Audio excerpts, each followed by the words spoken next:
Welcome to TORAH Talk. I am your host, William Hall, broadcasting live out of Kingsland, Texas, USA, with episode number 7 of Hebrew for Fun and for Profit. Number 7. Lucky number 7. Woohoo! It must be pretty lucky because I've been having a tough day, man, and it's finally rolling right. Oh, man, it's so good to have you back in the studio. Again, dear sir, future Rabbi Gavriel Sanders, who will be bringing us a weekly Parsha sometime soon, Hashem willing, and that's our goal. And I think he's already said he would like to do that. So I can't wait to hear it, especially with a little twist of Hebrew added to that. Wow! So, my friend, how are you? I am ever grateful, and that's how I plan to remain. I think I've mentioned on this program once. Nicely said. That if you want to have a great day, you start by having a grateful day. And nice. one of the if you ever call and listen to my voicemail, not that I'll listen to it because I prefer texts, by the way, between you and me, because those I'll attend to directly. A voicemail has become cumbersome now because you have to say, "Oh, I have a voicemail," then you have to go listen to it, sure, and then you have to write something down and go, "I got to call them back," and so it's the cost benefit on a voicemail is less than a text message. But that being said, the sign off on my particular voicemail is, have more than a great day, have a grateful day. That's really good. And maybe we should talk about this for a minute because it's really a critical point in healthy living, not just Jewish living, but really for anybody. If you take a walk through the Psalms, you find that one of the dominant themes is gratitude. Mm-hmm. Hodu L'Shem Kito, Ki L'Olam Chasdo, Psalm 136, which goes through that over and over again. We thank him for this because his mercies are great. And so there's a practice in Jewish living called Cheshbon HaNefesh, which means soul accounting. And it's advised to a person twice a day, certainly at the end of every day, to sit down and do an accounting of what did I do with this day. Because, quite frankly, this life is on loan to us. We didn't start it. We don't finish it. At least we shouldn't. Right. And we are here pretty much, for the ride in one sense, but also for the deeds that we do that make a difference. And so, oftentimes we're beset with challenges that can push us down, give us a lot of what we call in Hebrew lachatz. One of the more modern Hebrew words, it says liot meduspras. Meduspras sounds like depressed because it comes from that. Meduspras, chas v'shalom. What is lachas? You said the word lachas. What is that? Lachatz, pressure. Is there any connection with tachat, which is under? You could say ani mitachat la belachatz. I'm under pressure. A lot of pressure. Right. Okay. Or ani, how are you? Ma shlomcha? You could say, lachutz hayom. Okay. I'm pressured today. So I actually taught my 10th graders this week, my honor students, that particular word, at lachutza hayom, because now they're 2.5 weeks into school, and this is very pressured school. Yes, but for me, yes, I was very pressured today. How appropriate. Interesting. So it's been 2 weeks for you, but anyway, I'm glad to be with you. Glad to be with all of our wonderful viewers, and we're going to have some fun today with a variety of things. I realize that as this programming sort of develops, it's really more of I call it a Hebrew learning magazine. It's a video magazine with an emphasis on Hebrew learning because we have so many different interest levels and even ability levels. So my job is really to try to serve up resources that can speak to a lot of different people in a lot of different ability places. So that's kind of where we are right now. I am still, there's one particular publisher I'm chasing after for a particular book, see if we can get a group discount on, and we could do like a private access through YouTube or something like that. So that's the little thing I'm working on in the background. It has 75 lessons in it, and I would love to have 75 short pick your learning point and go from there. And so that's one of the things on the side I'm working on. But right here, we've got kind of some kind of a smorgasbord of different things to look at. So Sure. Let me get to the screen sharing component here, if that's all right with you. Yeah. While you're switching over, I just want to say there's been a handful of people utilizing Gavriel 20, and they want to say thank you. Oh, so we're going to talk about that in a moment. Yeah. That's a very good point. I'm That's glad good. that they are. Okay. And you should start to see the screen here now. I'll have you full screen on your PowerPoint. Yes, sir. Great, there we go. So let's walk through this a little bit. All right. So on today's program, I've got 4 points of emphasis. One, in today's dedication, we're going to talk about a very amazing sage who left this world in 1933. I think we might be able to trigger a little silent video about him. We'll get to him in just a moment. I want to talk a little bit about Rosh Hashanah, because that's coming up a week from tonight, Bezrat Hashem. And then I want to take you on a visit to a couple of different websites. One is called Achla, the Jewish Children's Learning Network, but it's really suitable for the, for the child in you, so to speak, the inner child that the therapists used to talk about. And then there's one other site that I want to take you to about learning Hebrew verbs, because this is one of the most central components to the process of learning Hebrew, is to get a real handle on how let's call it it's often represented as a menorah, as a 7-branched candelabra, because there are 7 major categories of verbs, and then they have some subcategories in there. But once you learn one, you kind of pretty much mastered all, and there's a lot of similarity between them that's easy to work with. So let's get right to the dedication. This week, on Monday night, which will be the Chaf Dalet of the month of Elul, is the yahrzeit, or the memorial of Rabbi Yisrael Meir ben Aryeh ben Zev HaKohen. Let me say it again. Rabbi Yisrael Meir ben Aryeh Zev HaKohen Kagan is his last name. He was born in 1838, which was 2 years before the official start of the Industrial Revolution. He passed from this world in 1933. Of course, the Nazis were just starting to do their brown shirt activities in Germany, etc. But he saw the war coming. He knew it was coming. I'll try and trigger a video here for a moment. This is a screenshot from that video. There are very few pictures of him, as a matter of fact. He was an extremely humble man, a man of extraordinary simplicity. His big theme in his life, and there are many Jewish sages that had like a dominant theme, and what you're seeing now, Psalm 34 verses 13 and 14, that's the reference in the Hebrew Bible, are these well-known passages from Psalm 34. Mi ha'ish lechafetz chaim, ohev yamim lirot tov. Who's the man who's eager for life, who desires years of good fortune? Nitzor leshoncha me'ra, usfatecha midaber mirma. Guard your tongue from evil, your lips from deceitful speech. And he literally wrote the book on a concept called Lashon Hara, evil speech, or better said in a positive way, the laws of proper speaking. And he revolutionized this issue. So this is the whole issue of, as you read about in the Psalms, and especially the book of Proverbs, a talebearer, a gossip, someone who speaks against someone else, most people who are jealous and put it out there with words. He did an exhaustive, systematic study on this, and it's learned extensively throughout the world today. So it happens to be that our friends at Art Scroll have put out at least a couple books on the subject. I think we got 3 or 4 books based on the Chofetz Chaim's work, Rabbi Kagan's work. One is called A Daily Companion, which is just a quick, easy, like a minute, 90 seconds of study. And another one is called Lessons of Truth, which is a bit more Jewish philosophy, fundamentals of Jewish faith. Well worth reading. Let me see if I can find, and by the way, just for our viewers of Tanakh Talk, here's that special that we have going on with them. It's a nice, I actually, because I know Art School pretty well, I do some consulting with and for them once in a while. I actually called them up and said, hey, I've got this wonderful relationship with several hundred people out there who are watching this program. Can we do something nice for them for the time that they invest? And Art School was happy to do it. So you can see the details on the screen. You just go do your shopping. If you're in the 48 contiguous states, you can get free shipping. If your order is over $49, that's not hard to do.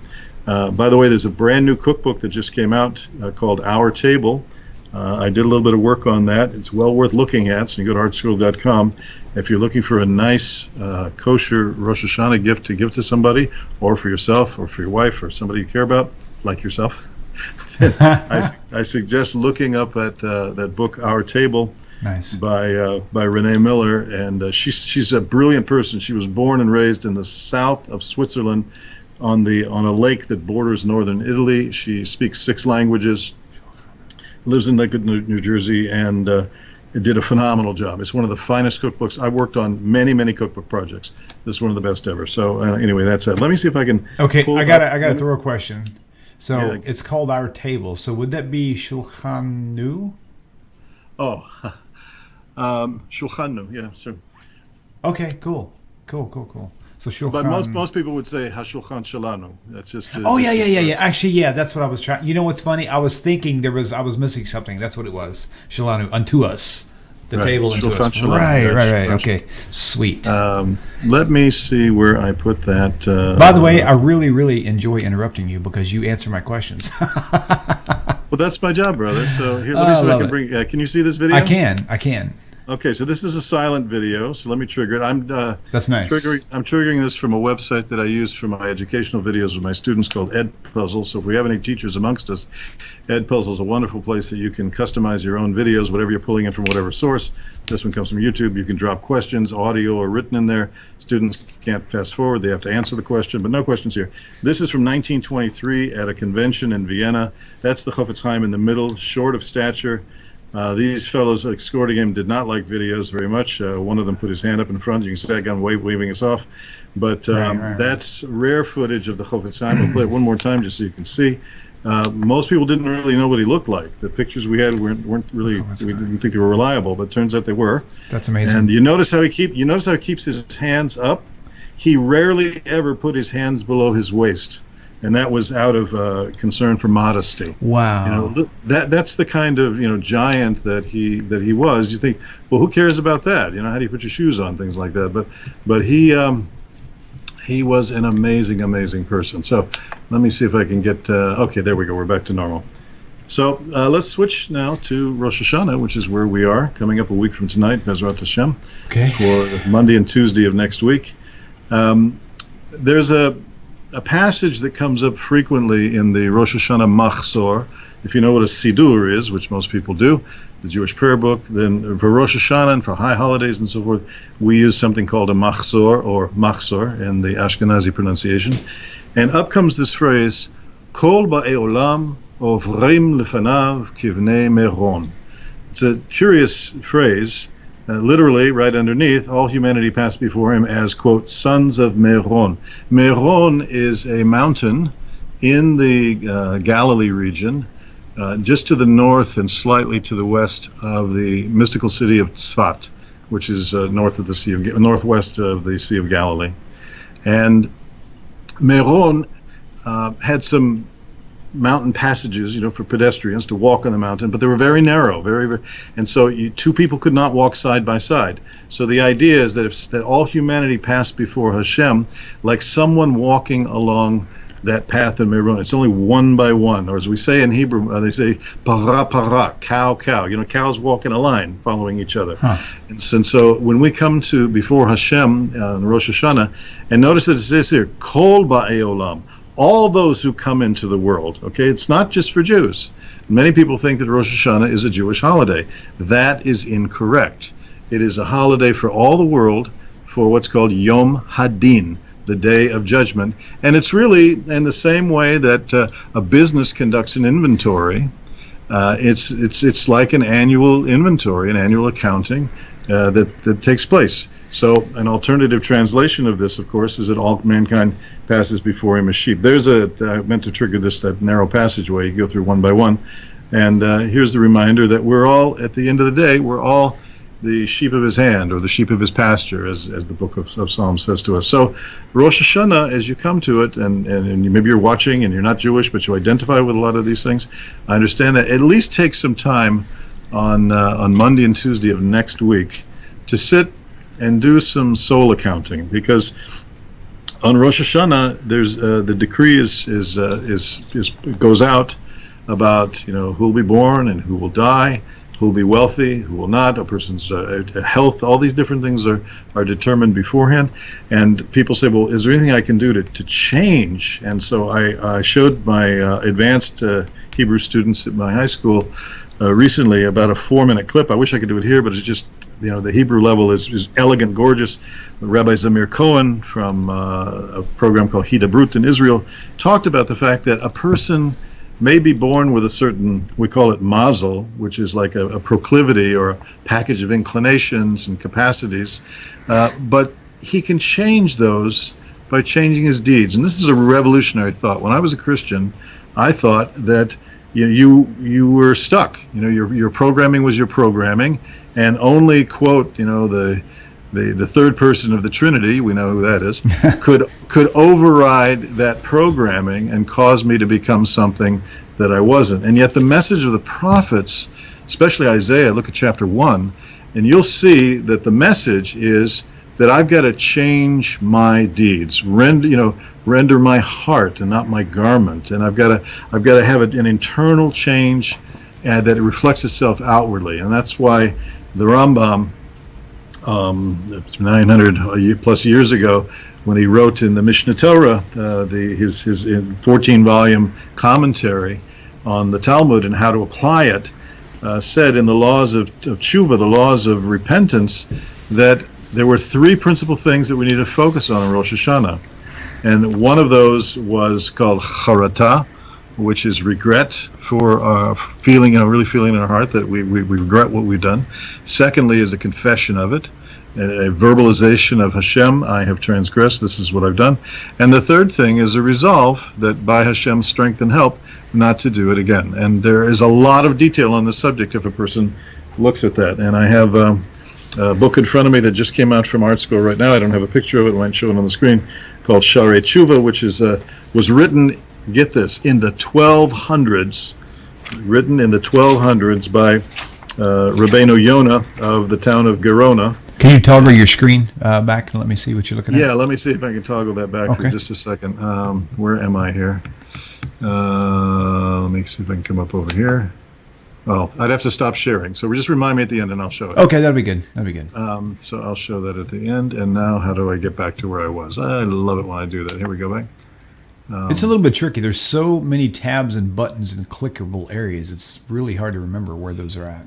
Yes, trying to do that in real time. So then we come over here, and we switch the screen around, and we're back to where we were. Okay, beautiful. So there. Okay, awesome. Okay. So that's it.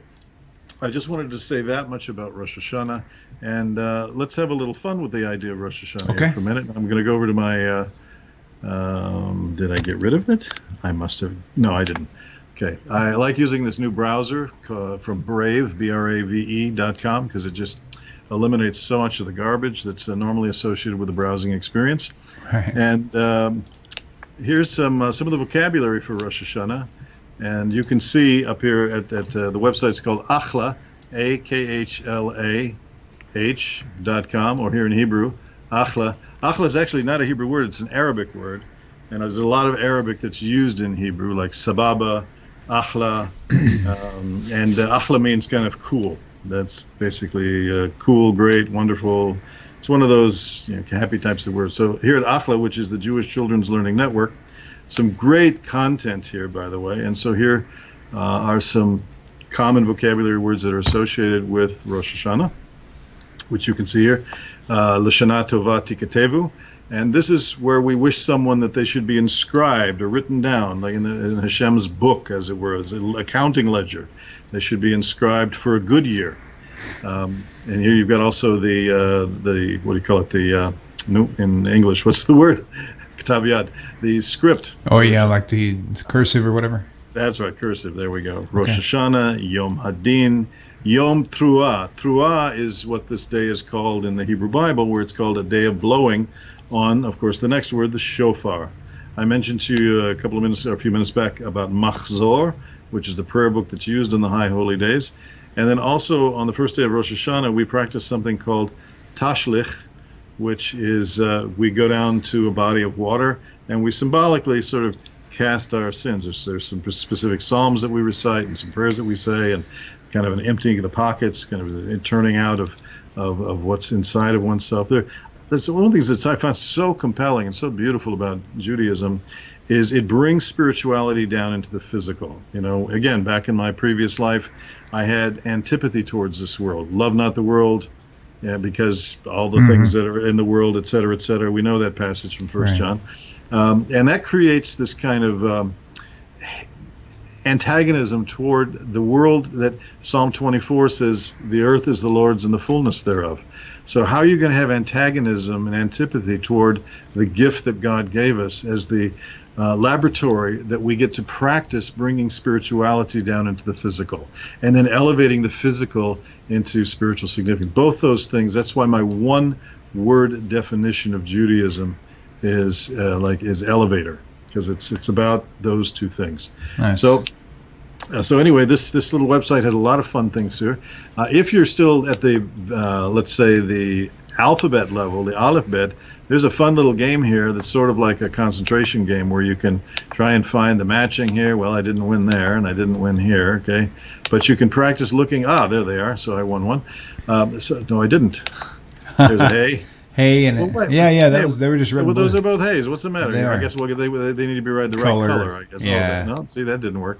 Oh, that's a little tougher level here. So anyway, you figure it out. You go here to Achla on the memories and so forth. Right. And there are a lot of just to roam around. There are many things that are here on the holidays, on Tanakh itself.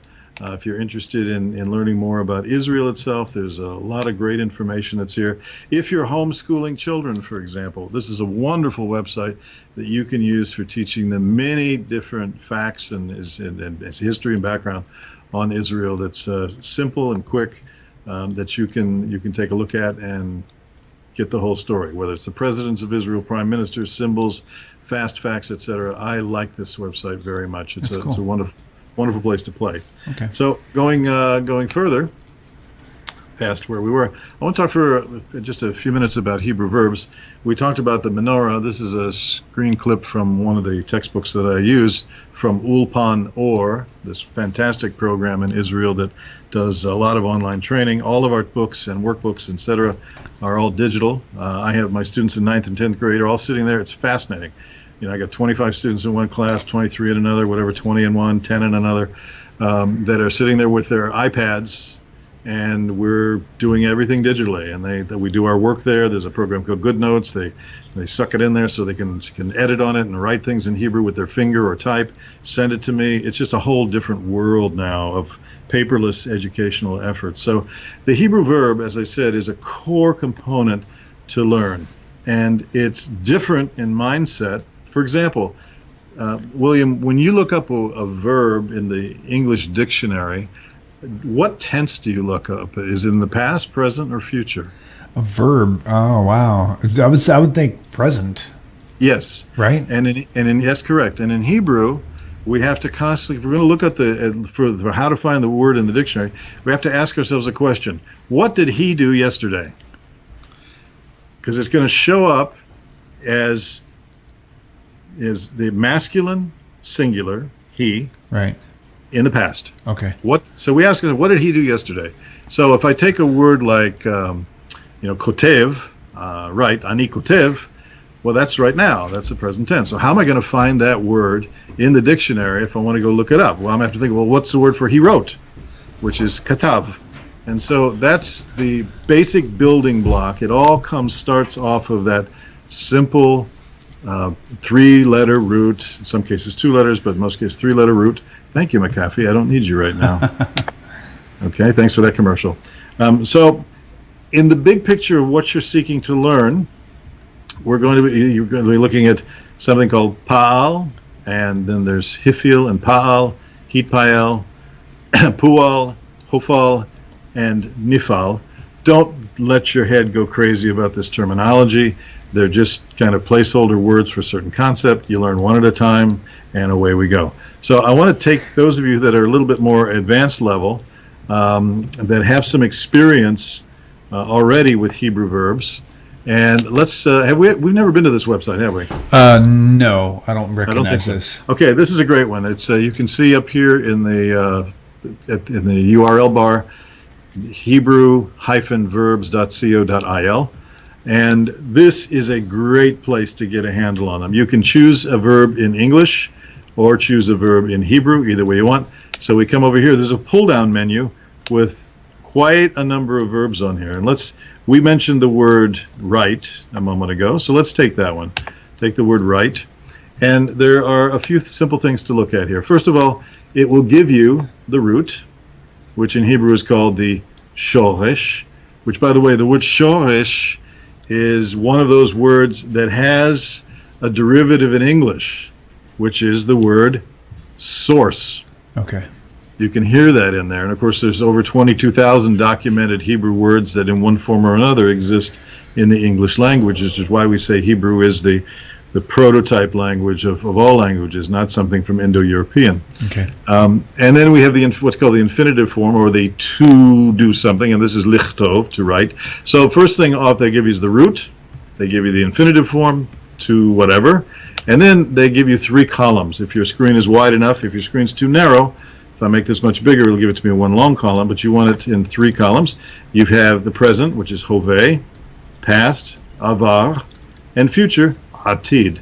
And as you go down the list here on, let's just do the present here for right now. This is one that most people know. So it tells you I, masculine, feminine, you, masculine, feminine, he and she, we, and masculine, feminine, you, plural, masculine, feminine, they, which is plural, masculine, and feminine.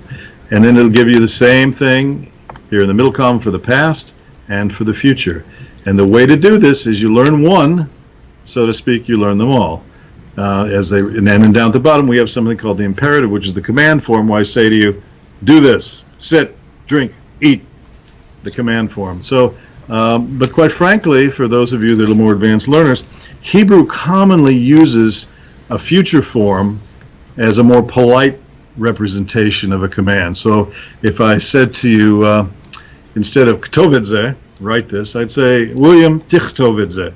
I'm using the future form. You write. Okay, right here. Right here. I'm saying right here, you do that. Tichtov. I'm not saying ata, I'm just saying tichtovidze. Because actually this is redundant. This is kind of a duplication of effort here. Because tichtov already means, I know by context, I'm saying second person masculine in the future. So would I be correct in saying that the tav in front of that verb is what tells us that would be the future tense state of what the verb is? Right. If you notice, let's look at what's common first. Okay. Let's leave these pronouns over here to the side. Let's just look at the verb itself. Notice what's common. Ktov, ktov, ktivi. Okay. So that one's the vav is missing here. It's here. It's here. It's here.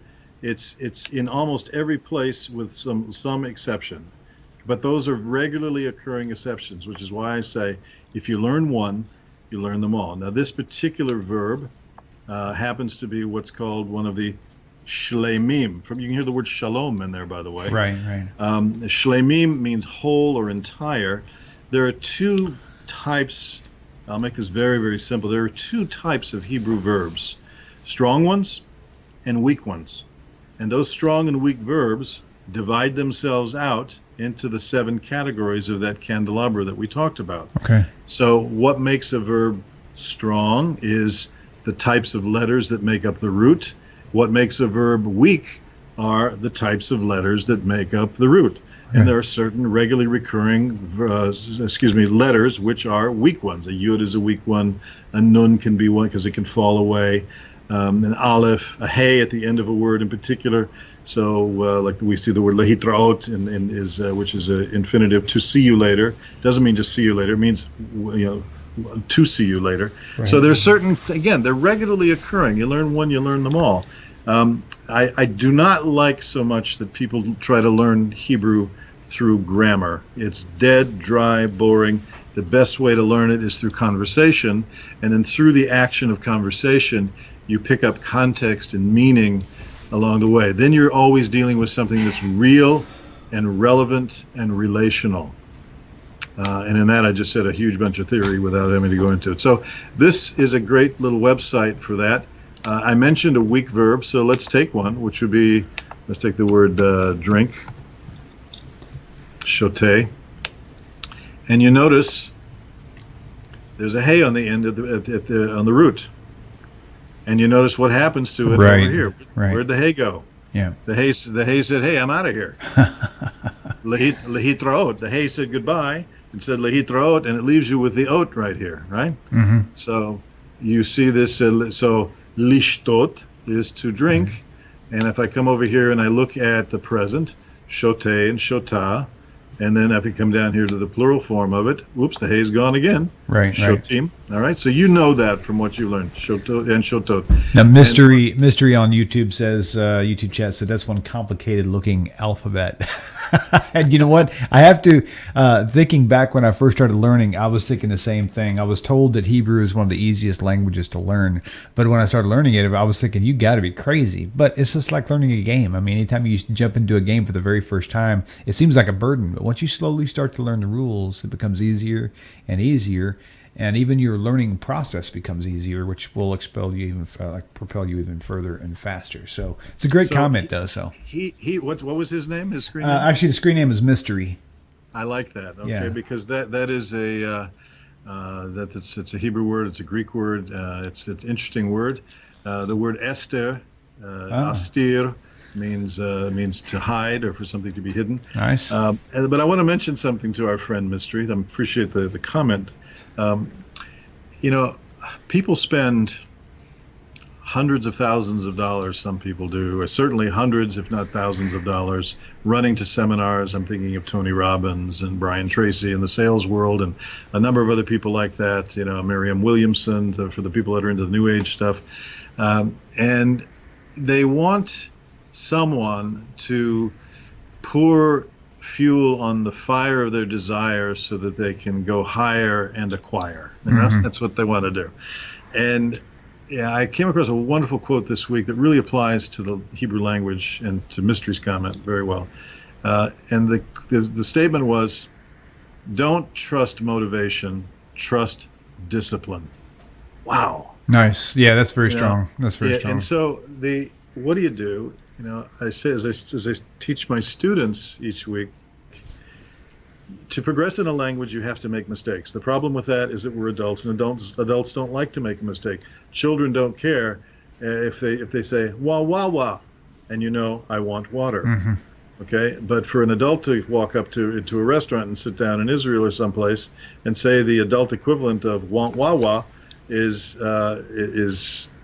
it's anathema to our egos, which is, by the way, EGO, edging good out or edging God out. Oh, interesting. Either way you want to take it. I'm sorry. These things just going to kind of dribble out. I'm sorry. So, as I say to my students, if you do a little with consistency, it beats a lot with inconsistency. Okay. So how do you do that? Well, here's something for you, for example. Today, on my iPhone, when I drive to school in the morning, which is about a 12-minute drive for me from my house to my school, I put on my iPhone Reshit Beit. Reshit means like channel or station. Reshit Beit from Kol Yisrael, the Israel Broadcasting Authority, and I listen to whatever's on. It might be news, it could be commercials, it might be an interview. It's a fascinating, very culturally oriented program. A lot about literature and different things that are going on, current events, and I listen. And even though I've been speaking and working with Hebrew for many, many years, I'm still a student. So that act of dedicating that 10, 12-minute window every day gives me continuity and consistency. And I'll hear a word here, a word there. Sometimes it might be something that's from the English language, like attraktivi, attractive. Right. Selectivi, selective. Ledaskes, to discuss. There's tons and tons of those in there. If you'll take the time, 10 to 15 minutes a day, to tune your ear, over time, your inner ability will kick in, and you'll be recognizing more and more passively in the same way that you did your first language, because you learned your first language not by somebody saying, "Come here, 3-year-old, let me teach you about a gerund." Right. Let's split an infinitive together. That'll be fun. It's none of that is the case. We learned that much later on when it was time to refine ourselves and to acquire some literary skills and things like that. Well, the same is true with this language. So I point you to a lot of different places where you can kind of start to soak your ears, soak your eyes. I know many, many years ago when I saw that a good friend of mine, another ex-hippie, Brian O'Grady, started teaching himself the Greek New Testament. And he just sat down and he'd learn the alphabet, and he would just sit and he would read. He didn't understand a word, well, some words once in a while, but he really didn't understand a word of what he was saying or reading, but he would just sit and read it and say it out loud, and he did it, at least 15, 20 minutes a day. And within a very short amount of time, his eyes and his ears and his mouth kind of all got in sync. And that's really the same thing that a person can do with Hebrew, is just sit down, and you get tons of possibilities, whether it's taking the biblical text, like the book of Psalms or the book of Proverbs. The book of Deuteronomy, by the way, is relatively easier from a vocabulary point of view, and it's a little bit different than the other parts of the Chumash. At least I find that way. So taking a psalm and making it yours, it might be something short like 23, and where you can just kind of get that down, or the shortest of all of them, 117, right, just right next, just a hop and skip over from 119, the longest one, or taking one part of 119. Each of those are set up. You've got 22 sections of 8 verses each, and make something yours and make it at home on your lips. And I wrote in an article this week that's supposed to appear in one of the local papers that if Ivrit, which is what we call modern Hebrew, if Ivrit is home on your lips, you have a much higher probability that Lashon HaKodesh, which is the holy language, can find a place in your heart, because it's a much easier migration to go from something, as I said, there's 3 R's earlier, real, relevant, and relational, right? That then can migrate from the head through the lips to the heart. So that's what I wanted to say on that. You can definitely get value out of this website on Hebrew verbs. There are other places that I'm holding in abeyance to share with others, but this is a great one. Nice for getting that down. So make a note of that. And then going back to our PowerPoint, just to kind of to wrap up here. Let me go back to here. There we go, and click over to here and to here. Oh, I'm back to the beginning. Isn't that wonderful? By the way, I figured out how to get you on the screen without you having to toggle back and forth. Really? Yeah, it took some little finagling, but I figured it out. Okay, that's fantastic. So that way you want once you come on in the future, you'll just set it up the way you want to go, and then let me do the toggling for you. So I like that idea of you being the CTO, the Chief Toggling Officer. That's fine. All right, so I just kind of messed, as anybody saw, I just kind of messed up the sequence there. But my email address is Gavriel Sanders, Gavriel Sanders, at gmail.com. I'm always happy to hear from you. If you'd like a PDF copy of today's presentation so you can have those links and references that we talked about, please just drop me a note and I'll get that off to you ASAP. I usually respond within 12 hours or so, depending on what time I get it. Again, I just have to finally say that my job description is mentioned right here on the screen. I'm not a moreh l'ivrit. I tell my students all the time, I'm not a Hebrew teacher. I am a moreh derech l'ivrit. Guide. And just a second, one of my advisors gave me a note here. Okay. Kivnei Maron. That's right. Okay, you're right about that. Yes, I was corrected. But there's a rebuttal to this correction I'm giving.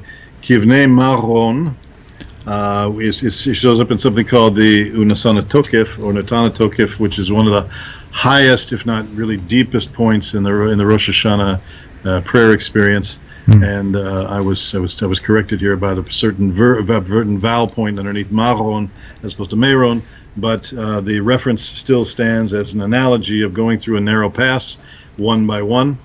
But B'nai Maron is considered to be sheep, which is fine, but there's still a picture in here, an allegory, if you will, of each person going through one by one through this narrow place. Rabbi Nachman of Breslov said, Kol ha'olam kulo gesher sar me'od. The world is a narrow bridge. Ve'ha'ikar lo lefached klal.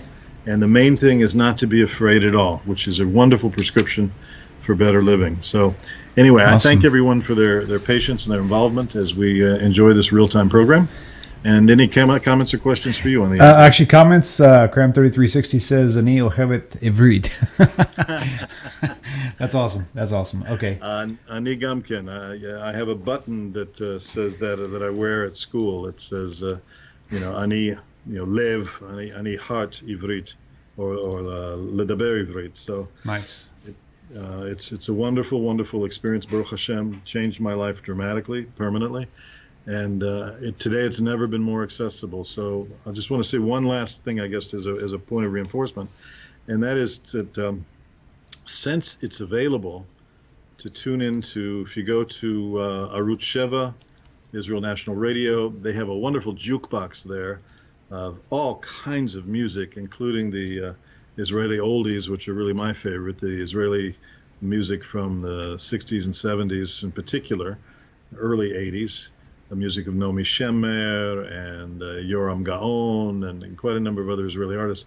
I learned a ton of vocabulary and expression through learning Israeli music, and it's never been easier before to do that. HebrewSongs.com is a great resource for lyrics, both phonetically and translated, and there's a link to find the Hebrew as well. There's Hebrew karaoke now available, Israeli karaoke on YouTube. No end to the possibilities. We'll explore as many of those options as we can, so each person watching this program will have the opportunity to find their niche, find their place. And speaking of niche, we're slowly kind of developing several niches here. So for all the viewers out there, there's such a wide diversity of viewers from so many different levels. Some of them have never even seen a Hebrew letter before today. And some of them are very intermediate. Some of them are really high level. And catering to that, it's a really tough crowd to be able to give out the perfect show that's 15 or 30 minutes long that will please everyone. It's not possible. So what we might, like I said, we may eventually leak into doing is I might talk Gavriel into doing a different show, or maybe, I don't know, we haven't discussed it yet, but on something that's absolute beginner level Hebrew, discussing just the alphabet and just the. Did you switch on me, you turkey? You did. Yeah, I tried to put my. Oh, that's good. I had you up on the other one, so that's good. I have two options now. I'm here. I'm right here. You are awesome, and you look great. I do. Listen, I have to compete with Rabbi Singer. I know. Mr. Blue Shirt, Mr. Maroon Shirt. That's funny. So That's I funny. have. This is actually a blue checked, white and blue checked with a kind of maroon tie. So Hey, that works. I'm following the Singer motif here in terms of color scheme. So that sounds good. Well, I'll tell you what, it's been fun. So like I said, we'll try to figure out some way to get something in like literally beginner level Hebrew, and figure out something so that the people out there. Yes. Okay, so you brought up a great point. Okay. Here's what would help me. Okay. And that's where, if we could sort of poll the viewers to get an idea of, are you at level 1, 2, or let's say 3? 1 would be, I know that I'm pretty much a beginner. Let's even do it this way: 1, 2, 3, 4. 1 is, I don't really know the alphabet. It's really hard for me to read. I'm just not there yet. Right. I've liked it, I've tried, but I'm not there. 2 would be, I can read, might be slowly, but I know how to pronounce the words. I've got a limited vocabulary. Maybe your vocabulary is 100 or 200 words. 3 would be the next level above that, where you can read and carry on a very, very basic conversation. If somebody says to you, "Me'efo ata," you don't freak out. I can say, "Ani mi California," or whatever. Yeah. I'm kind of like 2.25. But I can tell you by all the people that I know on Facebook, most of them are definitely at level 1 or even 0.01 in the sense of things, because most of the viewing audience that I have on Tanakh Talk are people who just left Christianity, and most of which have never even experienced Hebrew at all. And they, except for maybe a few words, they can recognize Shabbat Shalom because they've seen it written out before, right? Or that sort of. But to them, the letters aren't letters. It's more like a picture of these squirrely lines, and they recognize that. So one of the things that I can do with and for them that's very easy is, my teaching philosophy, which I use all the time in school, and I try to apply it to my modern Jewish history class as well as to my Hebrew class, is to go from the known to the unknown. That's the basic law of teaching, to go from known to unknown. So what do I know that you know? You know a lot of English words, and if I can simply take and teach you how to recognize the Hebrew representation of Canada, America, Texas, or whatever, then we're dealing constantly with things that are relevant and known to you, and you're constantly having aha experiences. So the more aha experiences you have, the more satisfaction you get, the more desire you have to do it, and you get what's called in Hebrew sipuk nefesh, which is soul satisfaction, and you feel inclined and sort of drawn to do more. And so that's what we do. Okay, well, let me put it this way. I think this might be fair to say. The question I think I might pose to the viewers then is, what are they more appealed to now? Would they rather learn the audio part on how to speak? Like for me, when I first started speaking Spanish, I never knew anything about spelling anything. It was just simply communicating with others in Spanish. So I learned a lot of Spanish just by listening and looking at the actual items themselves.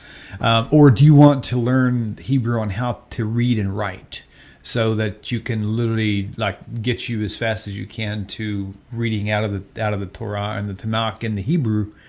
And now, Gavriel Sanders may recommend that they both need to be done at the same time, and I don't know.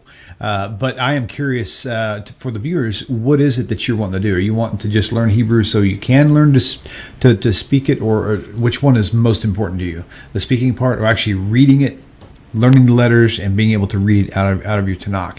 Again, you may be telling us that it's important to have them both, and if that's the case, I'm totally on board with that also. So we're really asking you, the viewer, being stuck with us for nearly an hour, to let us know. So, and I'm going to ask you to direct your comments through Facebook or whatever venue you wish directly to William, and then William and I will talk about it. And really, it's a very democratic system. If you wish to, the majority will kind of rule in this case. But we won't.